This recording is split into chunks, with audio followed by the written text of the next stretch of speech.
I really like the idea of families having safe, stable housing. I worked as a child protection worker and I saw firsthand some of the very bad living conditions that children were growing up in. So the idea of children getting a home that was safe and stable and long-term really appealed to me.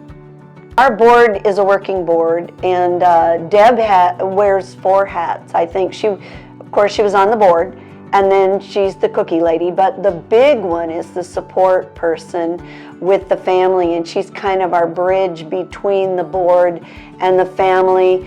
If the board has some concerns about the family meeting their hours, they talk to Deb, and Deb's job as a social worker, being helpful and providing support to families was just a natural. That was just a natural for her.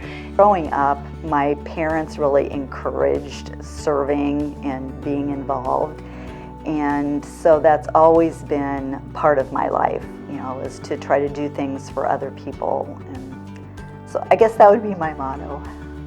Thanks for all you do, Deb, because she certainly deserves it.